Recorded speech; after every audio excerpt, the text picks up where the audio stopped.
Hello, welcome to Library Connection. I'm Mandi Cantrell with the B.B. Comer Memorial Library here in Sylacauga. I want to thank TV 47 for all they do and for our sponsor, First Bank of Alabama. Thank you so much for being our sponsor and enabling us to do this program.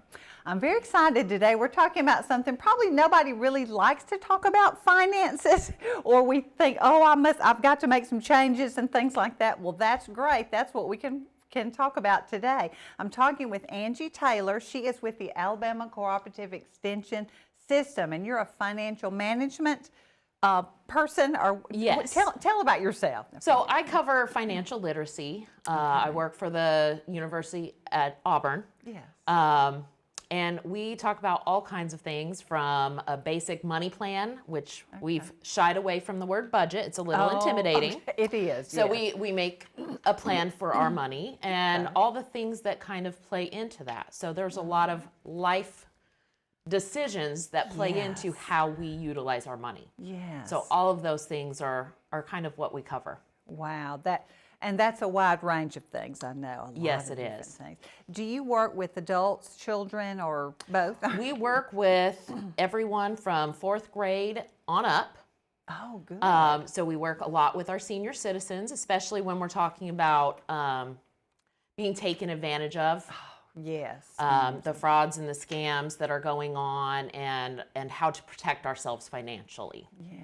And then we even go as early as 4th and 5th grade. Okay. Talking about how to set goals and achieve what we want in life so that we can be where we want to be. Wow, that's a pretty big age range, but it's all very important. Things we need to know. We're older, and you can't really start too young to talk about financial literacy. We even have something on our website called Money Milestones, and we talk about different stages and ages where you learn concepts that transfer to money management.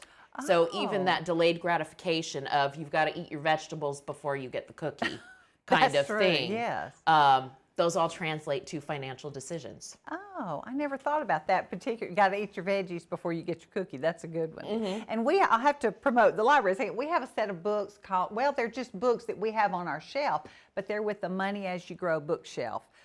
The books have a little handout that goes with, like if you, one book, a mother saves money in a jar so she can buy a new chair, and the daughter helps her and they count out the money, all those kind of things you can do with your children. So come see us about the Money as You Grow bookshelf books. We can help you with that. That's great. But the Alabama Cooperative Extension System has lots of programs and things, I know. Right? Yes, we cover kind of the gamut of everything from beef production and row crops to home horticulture, pest control, nutrition and diet, and then also financial management, financial literacy, education, workforce development, and we're starting to provide programs in mental health as well.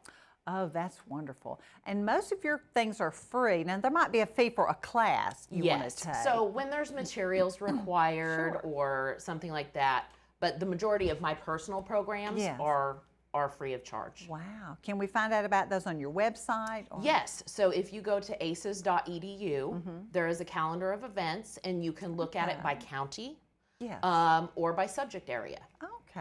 That's great. Are they in person, online? Both. Mixture of both? Both. So you can go on and look up literature. You can go on and look up online on-demand classes. Okay. Most of our financial literacy ones are in person. Okay. But you can find the materials for a great number of things on there. That's right. Well, financial management or financial literacy. This is a big question, I guess. How important is that?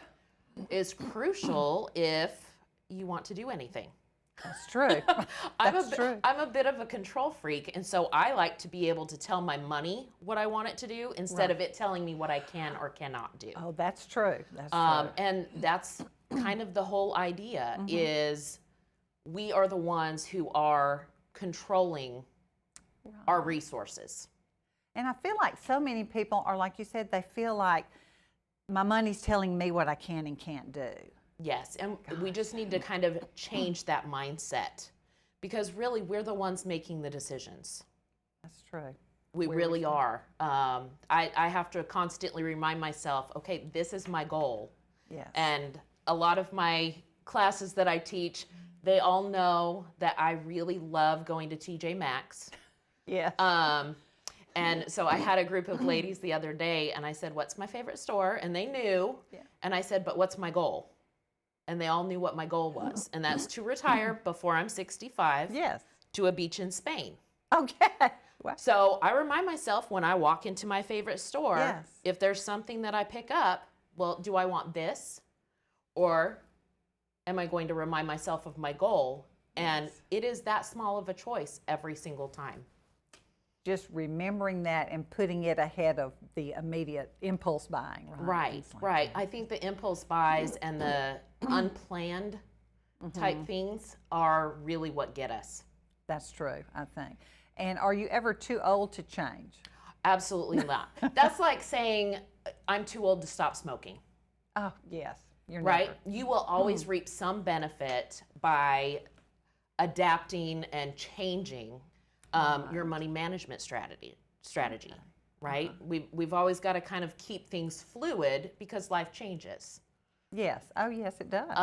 And we've got to be able to keep our goals in mind, but also be able to adapt them to what our current situation is. Well, our goals certainly do change. I mean, I'm nearing the retirement, what do I want to do at retirement, which is vastly different from when I first married and we wanted to have a family and do those kind of things. So. It's very different. And so we've got to be able to grow as we go through those different stages and make sure that our priorities are clear and in line with our money management behavior. Right. And there's a whole psychology behind how we handle our money, which is actually coming a little bit more to the forefront now. Okay. They actually have financial counseling where it's kind of like psychotherapy, but it's regarding your attitudes towards money.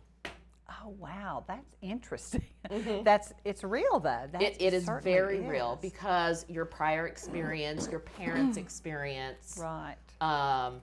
If you've had a bad interaction, I mean, you just look at banks. People's interpretation of banks or their feelings toward banks can be based on one experience. Yes. So there's a lot of, kinds of ideas that maybe are just our personal impression and not reality. Okay. That's interesting. That's a great way to look at it, and it's never too late to make changes. Right. That's great. Right. Wow. Well, listen, we're going to pause for a commercial break, and we'll be right back and talk some more with Angie.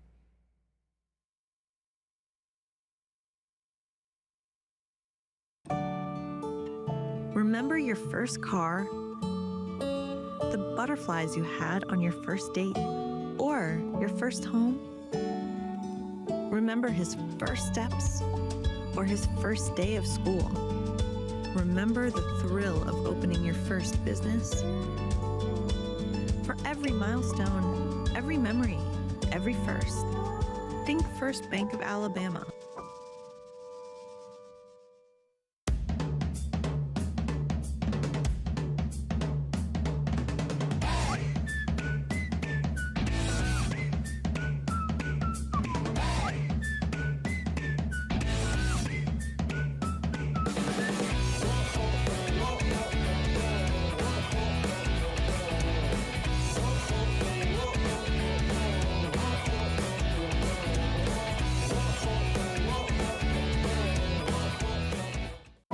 At Jacksonville State University, the journey starts with you.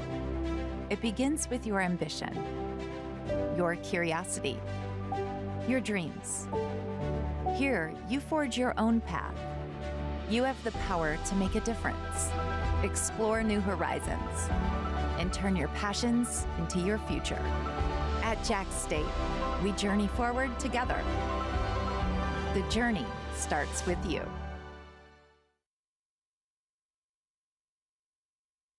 Welcome back to Library Connection. I'm talking with Angie Taylor. She is with the Alabama Cooperative Extension System. We're talking about financial management, which is a very important area, I know, for all of us. Even if you're good with money, I think it's still a good thing to do.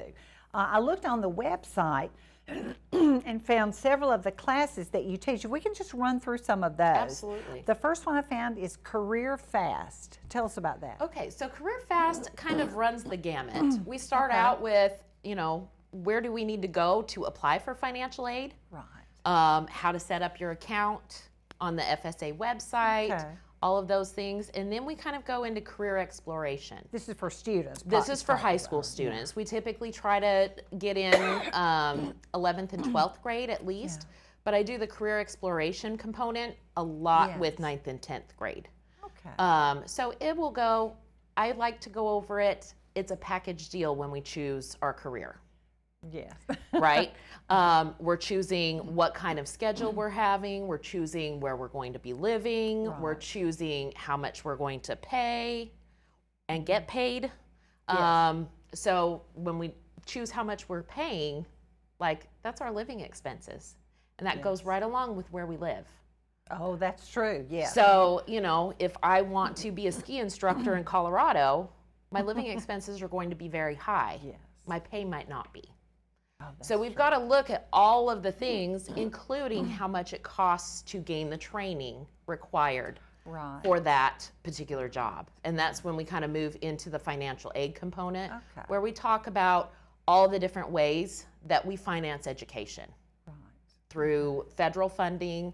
And then we also touch and make sure that people are aware of kind of the situation with student loans and how that actually works.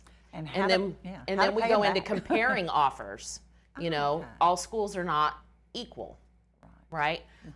Living expenses in one area may be much higher than the other, scholarships, grants, all of those kinds of things. So we've got to weigh the whole package. That's really what Career Fast is about. That's great, because a lot of kids, I think, want to go to the big university and do the big things, but they've got to look at more, like you said, the career is, what am I good at? What can I do? Right. I actually had one student who was dead set on going to Auburn, which I work for them. They're a wonderful university, but he wanted to be a diesel mechanic. Auburn doesn't have that as a program. Right. So we've got to look at all of the things that are included in where we want to be. And I think most of our programs are very much, we've got to have something in mind for the end. Right. And figure out how to get there. That's true. That's true. That's good planning. I probably could have used that when I was 17, I could have 18. too. We all can, I know. Okay, the next one is I Care Kids. Okay, so I Care Kids, we actually partner with the Carey Center for Philanthropy. Okay. They're on campus. And this is a program for 4th and 5th graders that helps them identify the difference between a dream and a goal, and how do we kind of set ourselves up to reach what we want out of our life. And then once we do achieve that, how do we give back? So it talks about and introduces the idea of philanthropy, and that it is not just money, that we can give time, talents, parts of ourself as philanthropy and not just financial donations. And so that's the part that I really love about that program. Yes, because you can do, I didn't have any money as a 4th or 5th grader, but I had time. Well, and I believe a lot of adults and families want to feel like they can give back, but don't have the financial means to do so. But there are a lot of ways that you can still give back to your community. That is so true. That's a great program too. 4th and 5th graders. Yes, okay. ma'am. What about the program Money Goals? So Money Goals is something that we've partnered with the Consumer Financial Protection Bureau. We all went to Washington, D.C. and were trained there at that government entity. And it covers paying our bills, debt. How do we manage our debt? How do we get out of debt? How do we manage our credit? And credit is just permission to go into debt. You're right. I've never heard it phrased that way, but that is so right. Yes. And then we also talk about savings. So it kind of breaks down the whole money plan or budgeting financial process that we go through into smaller bite-sized chunks. So we're able to go a little bit more in depth with those classes. That's great. And it's wonderful. Because debt is not necessarily a bad thing. We need to utilize it correctly. Yes. and so many of us, I wouldn't say young people, I would say everybody misuses that at some time or another. I think we do. And when we don't have a good plan in place, that's when we go into debt. Right. It's a lot less expensive to borrow money from your savings account than to go get a payday loan. That's true. So if we have a good plan in place and we're managing things and controlling it ourselves, that's when we're able to manage our debt more effectively. Like you said, I'm telling my money what to do. My money's not telling me what I can do. Exactly. Everything goes back to that, doesn't it? Right. Wow, that's great. What about WISE 101 money management? So WISE 101 is kind of like our big, this is my favorite program to teach. So it's actually a 1-hour money plan where we go through everything from income and expenses and how to reduce or increase our income. We talk about how to reduce some of our expenses, but we go back and track everything to see what our behavior's been. Because we can't make any changes until we know what we're doing. That's true. So again, it comes into that behavioral aspect. And then we kind of identify some goals where we want to be, whether that's with our debt or with our savings. And then how do we make that happen? And then it comes with a calendar for the year. So that you can plan out your whole year and keep track of things. It even has a tax page so that you can keep track of your medical expenses or different things so that you can make sure that you're on top of everything as the year progresses. And that's actually one of our programs that we offer completely in Spanish as well. So that is available in Spanish on our website. Oh, that's interesting. Well, And I've actually been able to work with the translation of the whole program. Oh, that's great. That's an area I never thought about. That's wonderful, though. There's so many people in our area that speak Spanish. Yes. That's great, yeah. And money management is important for all of us. Yes. All of us, yeah. Yes, it is. Now, financial self-defense. So this is the one where we actually approach scams and fraud and simple things that we can do to protect ourselves financially. Okay. Nobody's going to protect our money like we will. Right, that's true. And there's a lot of agencies and businesses out there now that offer monitoring or protection, which are great. But if we're not watching ourselves, we're not going to catch it. We actually partner with the Alabama Securities Commission on this particular program. They go with us frequently, and they've actually granted us some finances to help spread this program throughout the state, specifically to senior citizens. Yes, because we're more susceptible to scams because back in the day it was a handshake or things like that. We're just more trusting. Yes. I think the older, but there's also a much younger audience that is being scammed as well due to social media. Oh, yes, that's true. And so we always need to make sure that if we didn't initiate the contact, yes. if we didn't ask for it, we don't give them anything. And I'm even talking about, medical collection calls. Oh, yes. Always look up a phone number that you have personally for that entity and call them back before you give out personal information. Right. And then just always check things out on your own. Right. Check with the Better Business Bureau. Check with charitynavigator.org. Check resources, and you can also always ask at aces.edu places that you can find ways to check out businesses or financial things. Also, the Securities Commission is fabulous to work with if you have any questions. That's great. That's good to know who to ask or Yes. where to go to find them. Well, we've got a lot more to talk about, and we'll be right back after this commercial break. Remember your first car? The butterflies you had on your first date? Or your first home? Remember his first steps? Or his first day of school? Remember the thrill of opening your first business? For every milestone, every memory, every first, think First Bank of Alabama. The Maxie Veazey Senior Adult Activity Center offers the senior citizens in the Sylacauga and surrounding areas lots of fantastic activities throughout the week. Sewing, ladies bridge, quilting, game-orama, ceramic classes, bingo, travel club, and lots more. It's all at the Maxie Veazey Senior Adult Activity Center located next to the J. Craig Smith Community Center in Sylacauga. Don't spend any more time alone. Get out, make new friends, and have fun. The all-new Marble City Pharmacy in Sylacauga is your destination for the highest quality health care. Our remodeled and expanded pharmacy gives us the space to serve more patients. We've added a drive-through window for those times when you don't feel like getting out of your vehicle. And we still offer delivery within city limits. We feature a full line of over-the-counter medications and supplements. And don't forget our stunning new gift department. New building, same great people. Marble City Pharmacy, here for life. Welcome back to Library Connection. I'm talking with Angie Taylor. She is with the Alabama Cooperative Extension Service, and we're talking about financial management, literacy, planning, whatever you want to call it.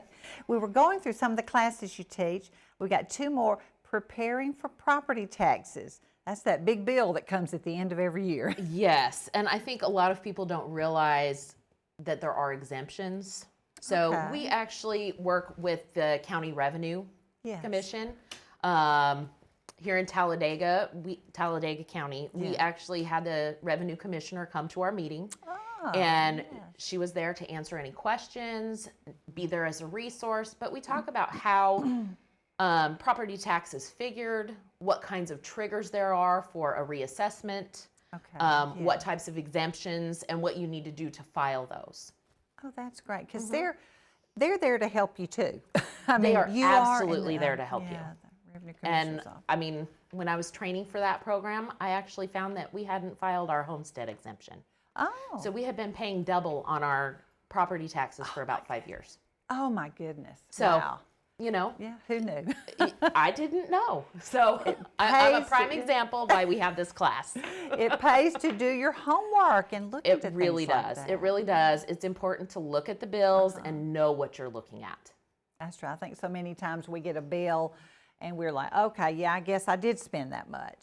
But everybody makes mistakes. I mean, it just happens. Right. And I've been in a couple counties where they accidentally were sending Yeah. the property tax bill to an adjacent lot. Oh, So yes. it does happen. Mistakes happen. Yeah. So that's why we always need to double check Right. things. Not just with them. Mistakes No, happen with everybody. across the So that- board. yeah. And that's part of the financial Yeah. self-defense. Right, right. I always think, somebody could probably steal from me $1 or $2 at a time for You'd never years, know. and I would never know unless I look at it carefully. Right. And that would add up. It would add up. Right. Okay, the last one's 52 ways to hazard-proof your finances. That sounds great. So these are little things, these are tricks, and this is on our website if you Okay. want to take a look at it, but we Yeah. also offer the class. Little things that we can do as the year progresses. We talk about natural disasters, things that we can do in our home to make things more effective, Okay. as far as like electric bills. Yes. Our joke is we have a programmable thermostat. That's the easiest example I have. Right, And if the kids say they're cold, my answer is get a blanket or put some more clothes on. Yes, yes. And so we kind of, jokingly Yeah. say that, but these are practical ideas of how to save money in little ways throughout the year and also protect yourself when there is some type of extenuating circumstance. Because those things are going to happen. Right. Emergencies, cars break down, sickness. Job loss. Yes. There are a lot of things that can happen, and these are little things that can help you build good habits throughout the year. And if you save in the little areas, you can It does add up. purchase or go travel or whatever in the bigger. It really does add up. And these are things that, we talked about teaching children. Yes. And finance, I think, has kind of gotten a bad rap where we don't talk about that in our families as much as we probably yes. should. And including people in, a family budget meeting once a month. Hey, what do you have coming up? Yes. Is there a birthday party that you want to go to? You know, asking our children so that they're starting to plan ahead for things and think yes. ahead. Also, I always bring up the college education Yes. discussion. That needs to happen fairly early on. Right. We have that discussion, I think, 1st and 2nd grade with our children, Okay. Yeah. where we let them know that they needed to do well in school because they were paying for theirs. Okay. Yeah. A little motivation there, and that's not bad. That's a good It's- thing. It's setting those clear expectations and realistic boundaries, Right. right? Just Yes. knowing where people stand.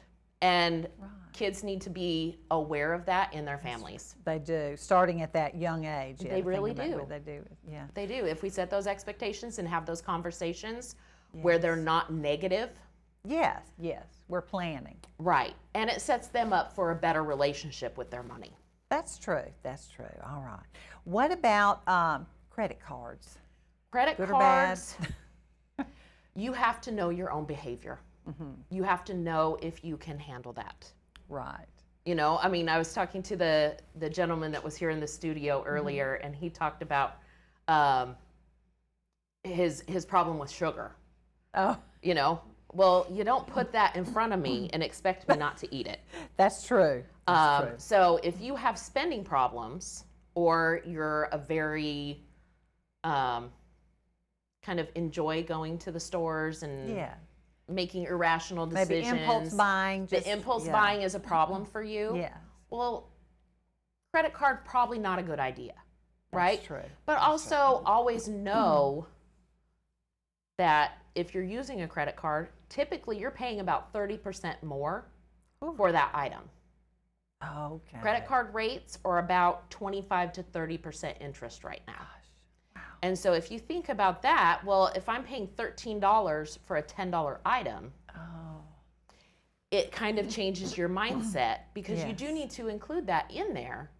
Now, when you're looking at a car or a college education or a home, you're much lower interest rates, right? Is it worth it to you to be paying as much in interest over 30 years as the home Right. is worth? Wow. Angie, this is great. We could probably go on talking for We another could. hour or We so. could. I just appreciate you coming in. And so they go to aces.edu EDU. and Yes, find ma'am. more information about these financial classes and things like that. Thank you so much for being here. You're welcome. Thank you so much. And thank you for joining us on Library Connection.